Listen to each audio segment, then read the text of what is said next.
Alright guys, welcome back to another video. It is currently Thursday morning. Now, I signed up for another race before my 50 miler, and it is actually this Saturday. It is the Music City Ultra 50K, and it is a trail race, so it will mimic kind of what my 50 miler is going to be like. I just wanted to do a tune-up race. So, I've been fueling heavy this week, so I'm going to show you what I'm having this morning. So, in my shaker bottle, I have this every morning, is a scoop of strong greens, scoop strong reds, and then I actually just started taking this new BPN product, collagen protein, so I'm about a week in with that, and I've been mixing that in with my strong reds and strong greens every morning. I'm going to be having a yogurt cup. This is just a Kroger brand cinnamon roll flavor. Phenomenal. I've been having this every morning for breakfast, even whenever it's not race week. And then in my yogurt, I'll have a serving of this Bare Naked Honey Almond Protein Granola. It's so good, adds good texture, great flavor, so that is what I'll be having for breakfast this morning. Alright, so I took Ruby to PetSmart last week and let her pick out some toys, but I got her this shirt. It says Namaste. And she will whine until I put it on her. I think it's like a sensory thing, but she loves this thing, and it is actually so freaking cute. You like your shirt? Huh? Alright, so like I said, today is Thursday, so I'm working from home today, but during my free time, I'm going to write out my packing list and make sure that I have everything written down that I'm going to need for the weekend so I can lay it out and get it all packed tomorrow, because we're going to be leaving tomorrow night to go down to Tennessee and stay with a friend. That way we can wake up Saturday morning in Tennessee, get to the race site, and focus on the race only. So the reason I signed up for this race is pretty much like a trial run. I signed up for the race like the beginning of last week. It was kind of last second. But, you know, talking with my coach, we think it would be a good idea to kind of get an ultra trail race under my belt before my actual 50 miler come April. That way I can kind of set a little better expectations and see how I do in a race setting with those high miles on a trail. On a pretty known tough course, the Music City Trail Ultra has like 4,400 foot of game, about 32 creek crossings, and it's just known to be a tough one to navigate. So you really have to pay attention, and that isn't really something I've had to worry about in the past. So I think this race will be a good testament to where I stand and just help me learn. So I'm kind of going in open-minded, keeping the expectations to a minimum from a performance and time standpoint. I'm feeling strong, conditioning and fitness level, so that is good. So, I'm going to spend today getting some things packed out, fueling my body, making sure that I have plenty of that. So, we'll see you in just a little bit. Alright, meal number 2 is about to go down. It's about 12:30. I'm going to do a serving of this jasmine rice. I just popped that in the microwave for like 3 minutes. I'm going to do some of this grilled chicken breast. This is just from Kroger. It's already cooked. Just heat it in the skillet. And then I'm going to air fry a good amount of broccoli. Alright, here's the finished product, still steaming. I've got, like I said, the chicken breast, the jasmine rice, broccoli, and the sauce that I put on top was a mixture of light soy sauce, garlic, crushed red pepper, honey, and then you boil that and it thickens it up a little bit, and I put it on top of here so there's plenty of sodium and carbs and good fuel in this bowl. Alright, I whipped up a fried egg sandwich. Toast looks a little burnt, but it's not as bad as it looks on camera. So I've got 2 fried eggs on here, and I melted a little bit of sharp cheddar cheese on top with 2 pieces of white bread. So I'm going to smack this for a nice afternoon snack. So I just got off the phone with my coach. We usually will try and check in every couple of weeks, and since I have the race Saturday, we wanted to kind of talk strategy for that. So just kind of gave her the layout of what the course is supposed to be like. We talked about some pacing. First 20 miles or so, we're going to try and find a good groove, comfortable pace of what I could sustain, what I feel like I could sustain for my 50-mile race, and then depending on how I feel the last 10 miles, we're going to send it a little bit just to kind of gauge a little better understanding of where I'm at from a speed standpoint on the trail. And then we talked nutrition, hydration, making sure that I'm fueling every 30 to 45 minutes. Pretty much leave every aid station with something in my hand. And then lastly, there's going to be uncomfortable moments where it's going to hurt, and to just embrace that and control as much of that as I can and just finish the damn race as best that I can. But now we're going to have dinner. Emily just got back from yoga, and she stopped and picked up some Chinese takeout for us. I got General Tso's with fried rice and some egg rolls. Check that out. Boom, so good. So we're gonna eat this dinner and then get a good night's rest, and then I'll see you guys in the morning.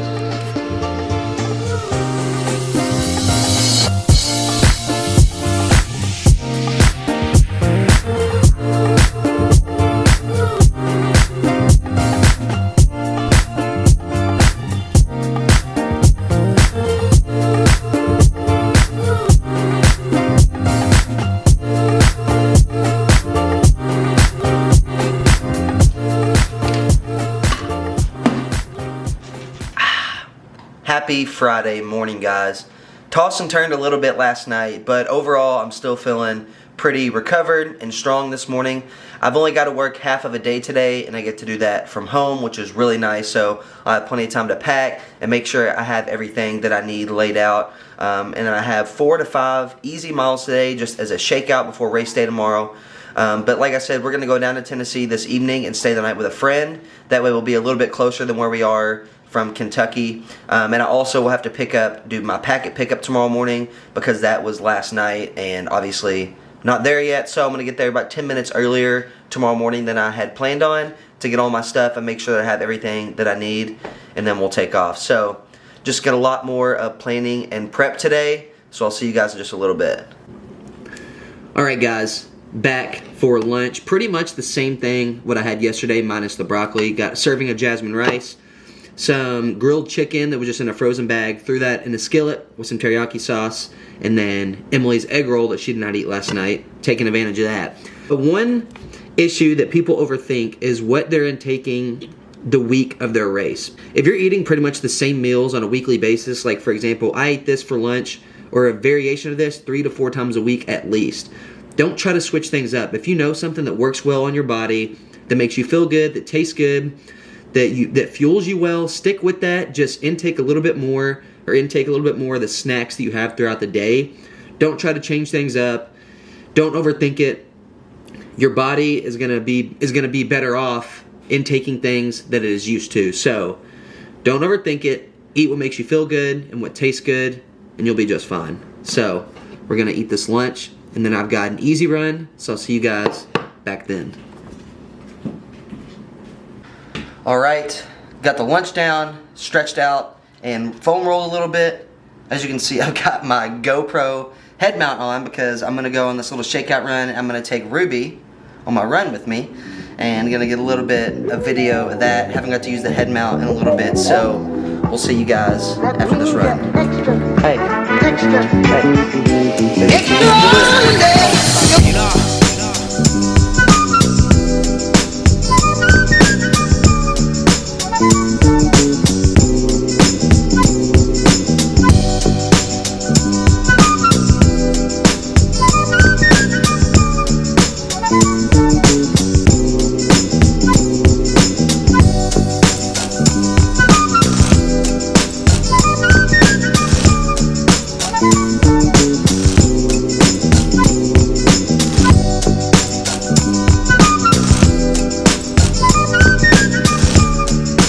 Alright, Ruby and I are back from our run. She hung with me for about a mile.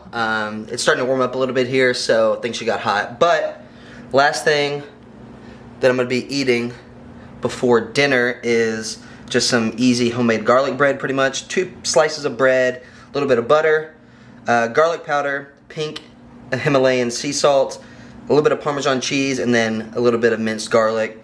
Just some easy carbs with some sodium. And then I'm going to be sipping on probably at least 1 or 2 more noon tablets today, before dinner and after dinner. So that is what I have right now, and I'm about to finish up packing, and then we'll head to Tennessee. Alright, here is the finished product on my running bag I'll be taking tomorrow. And I'll go through what I have in my bag. I've got, from a clothing standpoint, I've got the shorts that I plan on wearing. There's some Lululemon lined shorts, and then I'll have Running Rabbit pants in case it is a little cold. I've got my short sleeve MS from the US shirt, and then a long sleeve Running Rabbit in case it's cold. Bringing a jacket just in case, but it is supposed to be nice weather, so that's nice. And then I'll have 3 to 4 pair of socks in my bag. I have my fanny pack to keep my phone in just because it's a tough course. And then I'll have my vest with water bottles in it. And then from a nutrition standpoint, I'll have like 3 tubes of Noon tablets just to be extra safe. I have 2 honey stinger waffles. I'll have some salt packs in case I need that extra sodium. I've got 3 bags of chips for sodium and carbs. And then I'm bringing some sugary foods in case I feel like at any point I might need something like that. And then I'll have my running hat, some gloves, and then a sock cap, again, just in case. But the biggest thing I really wanted to make sure I had was some extra socks because there are supposedly a lot of creek crossings, like I'd said. So that is what is in the bag. May have missed a couple of things, but we are about to head down to Tennessee, go to our friend's house, and we'll grab some dinner, so we'll catch up then.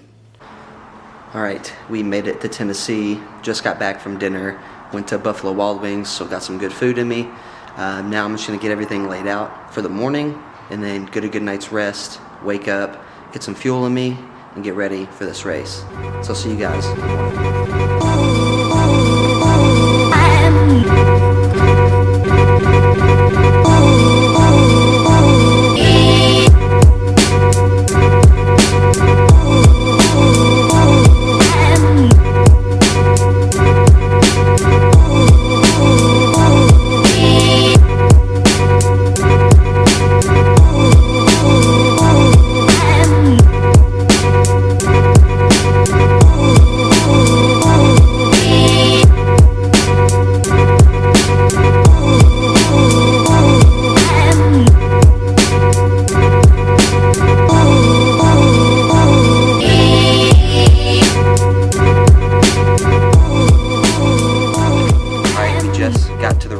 Got bib number 28.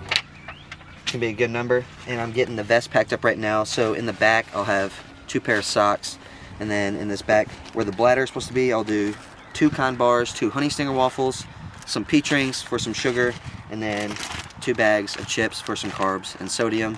And I'll likely leave every aid station with something in my hand just to make sure that I've got plenty of fuel, nutrition, hydration, and then I'm going to take a tube of Noon tablets as well, just so I have extra hydration, and then a little bit of caffeine before I take off, and then we'll see you in 31 miles.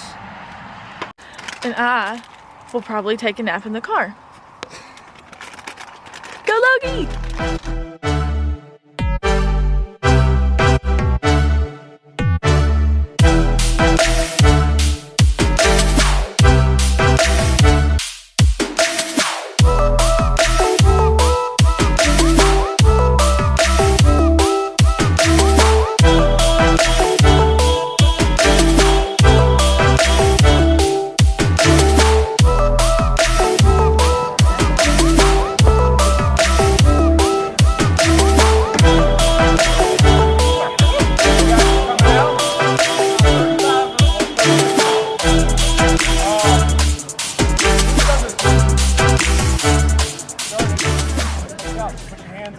Repeat after me.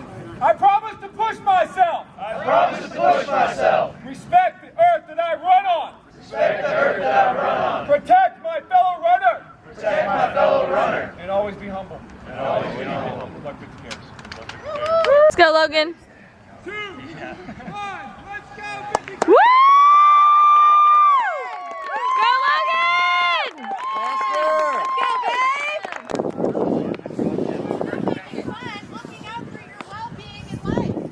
This is Miss Young Lock Fitness taking over.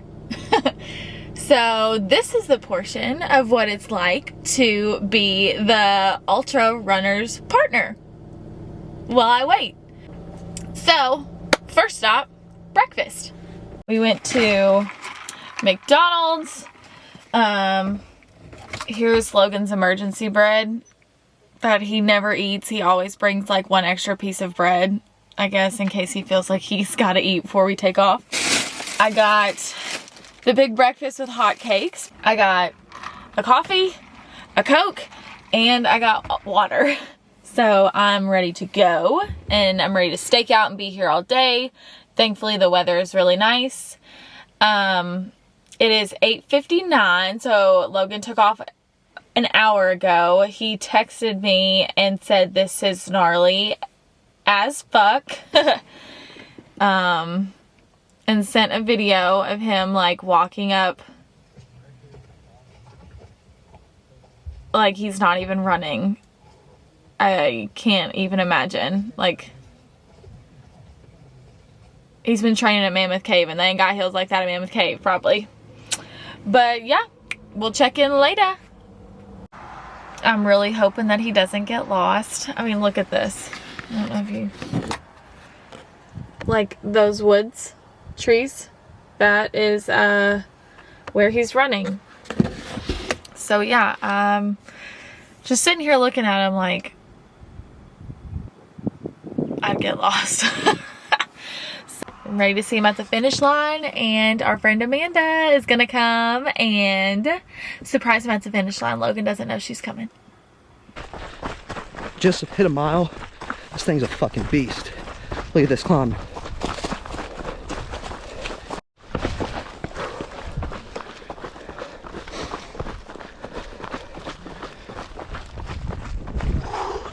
It's about to be a beast. About to be a fucking beast. Earlier when I went and got breakfast, I saw the Dollar General. So I was like, oh my gosh, I should go make him some signs because our friend Amanda's coming and she's gonna surprise him. So, signs here for him, and Mick Ultra, of course. If you know anything about Logan and his running, he always likes to have a cold one when he finishes. All right, it's 1:16. Hey, all you cool cats and kittens. We're waiting on Logan. We're excited. Got Amanda here. Nick's here. His friends.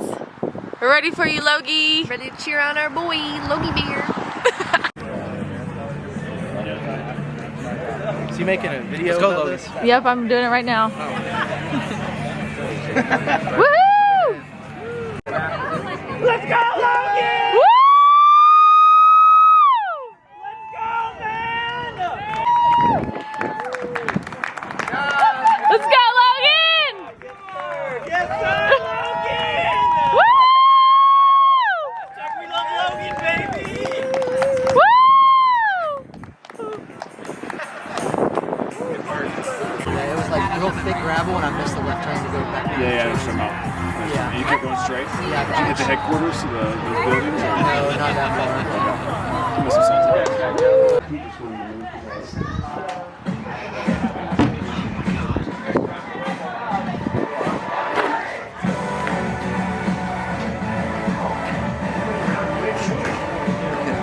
It's 3:32. He's done.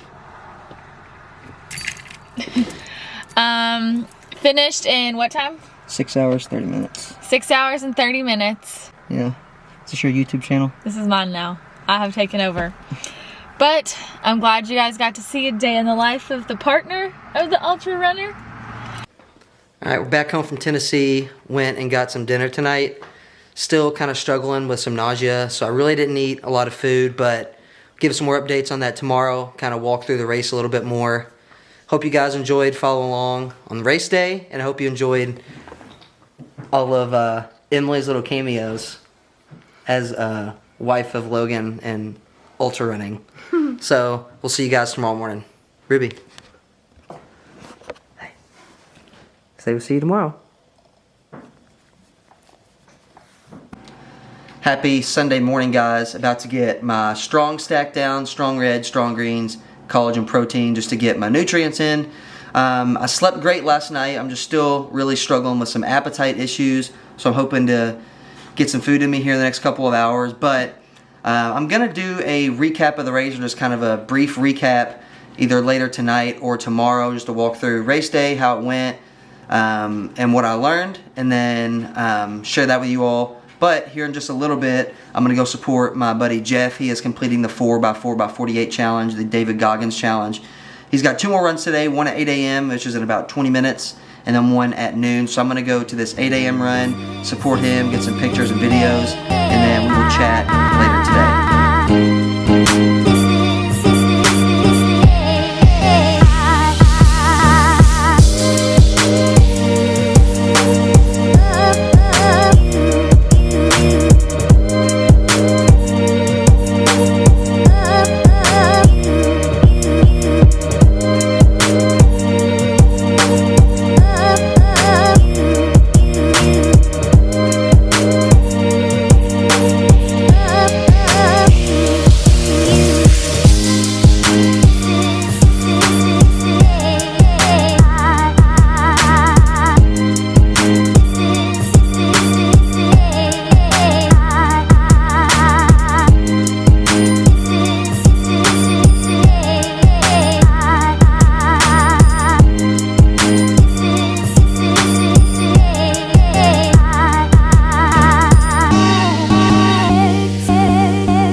favorite things to do, whether it is after work or just the middle of the day, is to lay on the couch with my girl, Ruby here. She usually likes to chew bones on my lap, but I think she knows that I'm worn out, so she's taking it easy with Dad. Look at her. This is my girl, my Ruby girl. Alright, so I just got my new bike trainer set up. Got my bike on it. A little setup here in the garage. But I wanted to talk about my race a little bit and just give a very brief recap of how it went. I made a post on Instagram about it, some of the things that I went through, some of the takeaways, and I'll touch a little bit on that. And then just some of the things that I've learned and what I'll try to carry forward into my 50 miler next month. The Music City Trail Ultra 50K. So my plan going into this race was pretty open. I just wanted to learn and just try to set a good pace for the first 20 miles that I felt like I could sustain for the next 50. I mentioned that in the beginning of this video. Pretty much the first 11, 12, 13 miles, I felt great. I felt in a pretty solid groove overall.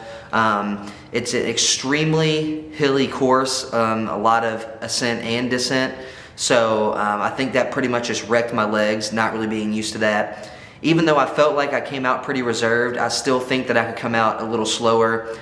One thing about ultras that my coach told me that it was still hard to remember that during the race was there's plenty of rooms for mistakes in ultra marathons. There's so many miles that you can afford to make small mistakes or make adjustments and it still not really affect your race in a big way because you have so much time to make up. One thing that I learned in the beginning of this race that I'll use going into the 50 miler is to start out even slower than what I feel like I should. So I think my first mile was like a 10-minute mile or something like that, and that was still probably too fast, just given that I had many, many more miles to go after that. And I think there was so much climbing that it wrecked my legs a little earlier than what I would have liked. So I fell into a pretty good groove pretty much from miles like 3, 4 through like 13. I felt great. I was moving good. I felt like I was pacing myself well up the hills and downhill. I was taking in fuel pretty well. My body was handling it pretty well. And then when you get to mile 11, like 11 and a half, if you're doing the 50K, which is what I was doing, you go out past the aid station, you do a 7-mile loop, and you come back to that same aid station. So essentially from mile 11 to 18, or between miles 11 and 18, you won't have an aid station again. So I made sure there that I was trying to stay smart and fueling, but around mile 14 or so, my body would not take any more fuel in. I was struggling to take water in even, and any of my foods that I had practiced with on my long runs before the race, my body was just rejecting it. It was not taking it very well at all. So I started to cramp up and dehydrate pretty early. And it was a lot more humid and higher temperatures than what I'd been training in day of the race. So I think that may have been a contributor to that and dehydrated me a little bit quicker than what I would have liked. So at like mile 14 and a half, it's this really, really open field. And this is part of that 7-mile loop. It was a very open field and a bunch of trees have been chopped down. So there were trees laying across your feet in this open field, weeds up to your knees. And so I got to about mile 14 and a half. And my right leg locked up and it kind of got caught like under one of those trees and I went face first into the ground. So that was I guess that was my only fall that race, but it was a good one. I trekked on from there and I got pretty down in a pretty dark place from pretty much mile 15 to 19 or so. It was pretty dark, my legs were killing me. I was frustrated because I couldn't take any fuel or nutrition in. And so I just got in a really dark place in my head. And it's one of those things that you're not gonna make yourself, you're not gonna stop. You're not gonna let yourself stop, but you want to so bad in that moment. And so it's a battle between two parts of your mind of wanting to stop, but also knowing you're not gonna let yourself stop, so that's not gonna happen anyway. So essentially I was, giving myself this false hope on one side of my head, and the other side was like, you're not gonna stop, so just quit thinking that way. So anyway, around mile 19 and a half or 20, I went off course. I blew past one of the turns by about a half a mile before I realized that I did. So then I had to get my map out, navigate back to where I missed the turn. So I ended up running about an extra almost mile than what I should have on the course. So in a way that was kind of a blessing because I was in such a dark place in my head. I knew I had to focus and dial back in to get back on course and navigate efficiently and correctly for the rest of the race. So That was a little bit of a saving grace for me, I think. So I got back on course, still had some pretty gnarly climbs and descents. So there was about 2 or 3 aid stations left after that. Stopped at all those for about a minute and a half. Just kind of squatted down and stretched my legs and my hips out as much as I could. And then did pretty much run walk for the remainder of that race. So anyway, the last couple miles were a battle still, pretty much from mile 23 to 31. It was a struggle, it was hard, it was a lot of climbing. It was super, super crazy terrain. There were a total of 32 creek crossings. I ran through 32 creeks. My feet were soaked, but thankfully I came out with no blisters due to the socks that I used. They were a saving grace for me also. I get to the last mile or so and it's pretty much a straight down descent. So I'm going down the narrow trail straight down, and then I come up to the open field where we first started, and it's about 4/10 of a mile run back to the starting line. So you pretty much see the start/finish line for almost 3 or 4/10 of a mile before you actually get there. So it's kind of a nice feeling, but also like a I'm so far away feeling. So it did feel good to make that turn and see my wife and my brother and his friends surprise me at the finish line and see that thing through. But it was a learning experience. You know, I need to, I think, be more patient with my body and with my pacing. I think coming out even slower and more conservative than what I anticipate is going to be important. So overall, it was an extremely fun race, the Music City Trail Ultra 50K. Highly recommend that to anybody if you want a super tough, challenging, but fun course. It was a lot of fun. I'm grateful that I was able to do it and finish it. I finished the race 12th overall out of 37 runners, I believe, and then 3rd in my age group. So given all things considered, I'm extremely happy with that. But the biggest thing was that I completed it, I learned from it, and that I can carry forward what I learned into my 50-miler April 2nd, which is the Rim Runner 50-mile Trail Ultra. So I'm actually gonna let Emily close this video out with a clip that she got on race day. So thank you guys for tuning in. We'll probably talk to you again soon, but see you in the next one.